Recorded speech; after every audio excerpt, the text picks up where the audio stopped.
Hello. Oh my God, he's so handsome. He looks like Chris Martin. Do you ever get mistaken for him? All the time, actually. Annoyingly, I get I get followed all the time. I got followed the other week by these girls, and they're like, Chris. I'm like, I'm not Chris. I'm better looking. Yeah. Just so I try, you know. I try and undermine him, and go away, Chris Martin. All right, so your latest album, The Awakening, it took 3 years for you to produce that one, and you've said it's heavily about your father. Yeah. Could this be the most emotionally taxing album to date?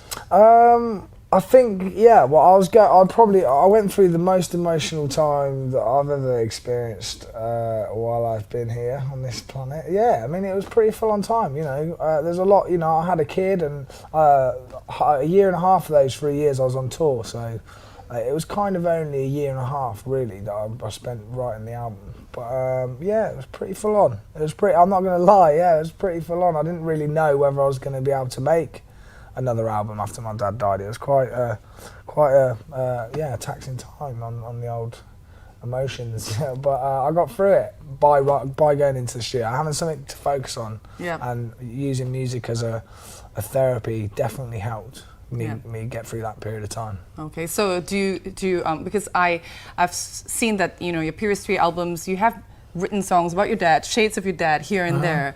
Like, I never really found out if you actually resolved your issues with each other before he passed on. Well, I think that there'd been a couple of interviews that I'd done that made it out that me and my dad weren't that close, which is an absolute lie. I mean, I was really close to my dad. It's just that he had problems of his own, But me and my dad were always really close, We'd talk about anything, and he was like one of my best mates, Spiritually, we were very similar.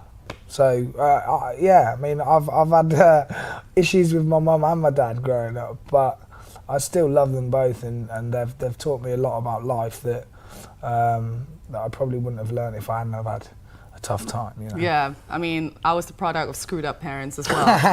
We learn a lot, don't we? Yeah, my goodness. Learn what not to be. Yeah, I know. So do you find that, because your parents were the way they were, do you feel that, now that you're a father, that you want to try extra hard to not be everything that they were? Yeah, I mean, I think the good thing about my upbringing is that I don't have to try too hard not to be like my parents. That's the nice thing about it. Being a dad is one of the most important things to me.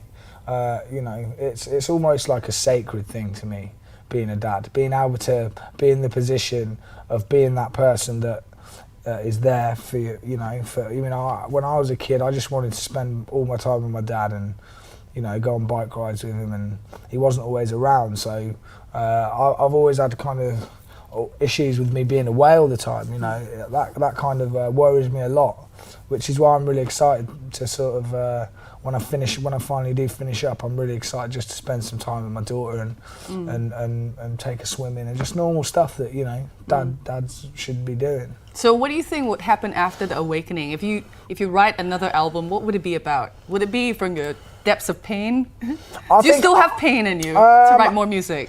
I think a lot of the pain that I had is definitely been it's been dealt with and released, through The Awakening. So the next one's going to be a happy album. I hope so. Yeah, I think so. I think I want it to be fun. I want it to be playful. I'm getting more into writing songs that I can feel like they're more playful. I don't want to keep writing. I've done a lot of ballads and I've done a lot of things that are quite sort of personal to me, which is great. But I'd like to be able to sort of open the doors to all the other sort of musical things that I haven't really interpreted yet. Okay, so on your album, right, there's a song called Up that you teamed up with Jessie J on. Yeah. But that song, you initially wanted Adele to be on it.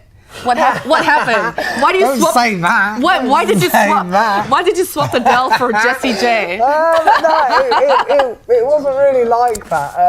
I think. Well, explain yourself now. Well, Adele is definitely one of my favourite singers.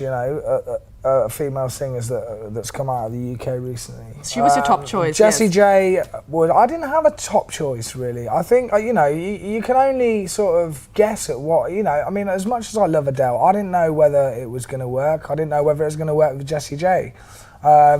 Adele has been busy for the past 5 years anyway. And to be honest, I kind of thought as well that as much as Adele would have probably sounded amazing on the record, I think it would have been musically quite an obvious choice. We both do music that's personal, and we're both singer-songwriters, and we both play guitar, and we both kind of come from a similar place. Whereas Jessie J is a little bit more urban and R&B, and I think it's more of an interesting collaboration with Jessie J because she's from a different world musically, and I think that makes it more exciting. As much as I'm sure Adele would have sounded great on it. She'll probably do a cover on a BBC Live Lounge. Maybe. I don't know. But yeah, I think it's kind of wrong to say that Adele was my first choice, and that Jessie. I'm happy that Jessie did that song. She's got a great vocal and she sounded amazing on it, and I think the fact that like I say, she's from a different world musically made it more interesting for me. Okay, if you could pick someone just as interesting, or someone fictional, a cartoon character, or even a human being to collaborate with on the next song, you said you want to write happy songs. Jessica Rabbit, definitely. Love Jessica Rabbit. I like how that came up before my sentence ended. It's amazing. Okay, so what would you be doing, or would like to do if you're not like a world famous singer-songwriter? I'd like to become a human weapon. Like a ninja. For? I don't know, for Secret Service. Or something. What's stopping you? You can totally do that now. I'm too small. No, that's the best. That's the good thing. I can sneak into the cracks and stuff. I don't know. I've always loved, I love martial arts, but seriously, I used to love drawing art and, anything to do with art. Were you any good? I was all right, yeah. I mean, I can still draw, but it's not the thing that I'm, mainly focused on creatively anymore. So I kind of do it for fun. But okay. Art was like my first love before I started playing music and singing. Same thing, isn't it? Yeah, it works the same part of your brain. Yeah. Was it the left or the right? I don't know. Yeah, one of those. We're not good at facts. Yeah, no. Okay, so what is the one thing you do that will make you smile after a long, bad day?